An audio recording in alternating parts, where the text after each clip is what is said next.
Hey, I'm Scott Stein, and you're going to take a walk with me to the Apple demo room.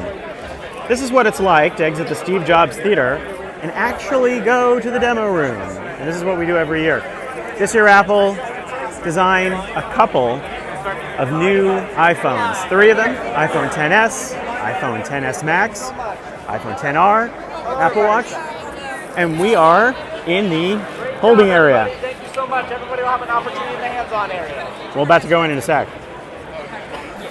And there's also the Apple Watch's big feature is that it gets into ECG. So I'm being held right now. We're just gonna wait. If you are part of the media, you guys can go into the hands-on area. All right. So here we go. We're gonna walk over to one of the tables and check out what we've got.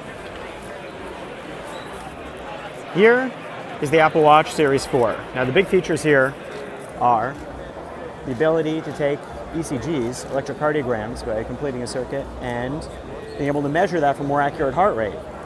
Apple Watch Series 4 also has less bezel around the display and a larger display, so you can see here there are more complications. It's thinner. It's also got a haptic digital crown this time, and a lot of the features really are about heart rate and improved fitness tracking through accelerometer and the gyroscope.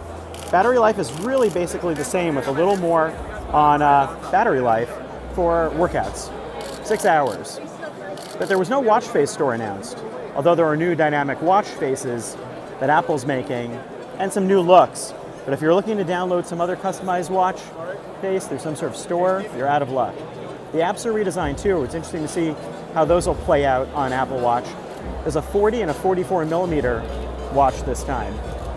So that's Apple Watch, and we're going to look for the iPhone XS, the XS Max, and the XR, which I believe are right over here, which everyone is looking at.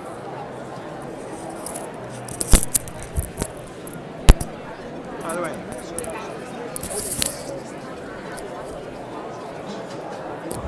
here's the XS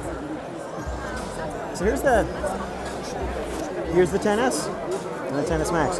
Now, if you had last year's 10, I don't think this is going to be an upgrade that you're necessarily going to want to be jumping up and down and have. But it's a lot about better speed, better camera functions, faster Face ID.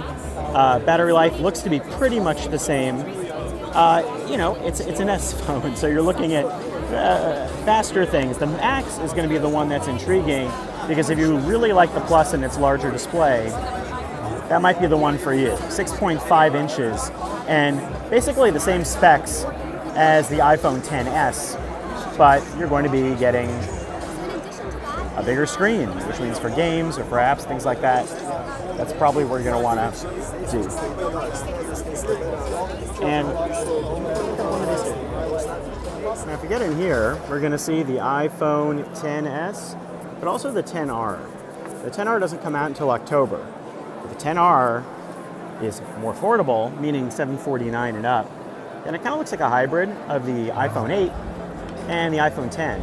It's got a glass back, and if you take a look here at the colors, you've got coral, yellow, blue, white, and it still has Face ID, so fast Face ID, but it's an LCD display.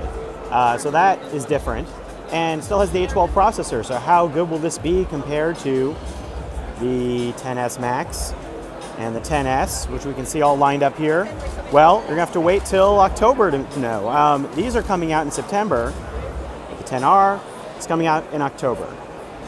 That decision is gonna matter for a lot of people, because if you want an affordable new iPhone, you're gonna have to be spending $1099 and $999 for the XS Max and the XS.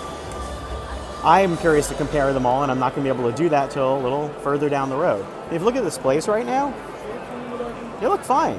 And Apple's LCD displays have always looked really good. And again, having Face ID on it is great.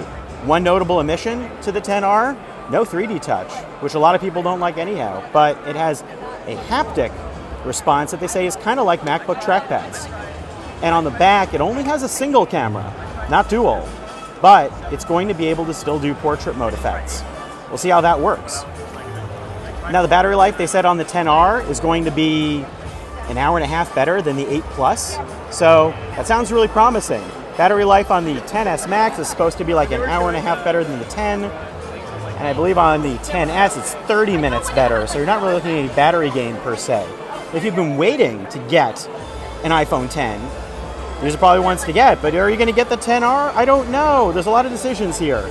Apple Watch is a lot clearer. The iPhone landscape, not as much. We're going to follow up with more impressions here. I'm Scott Stein here at the Steve Jobs Theater taking a look at Apple's new products.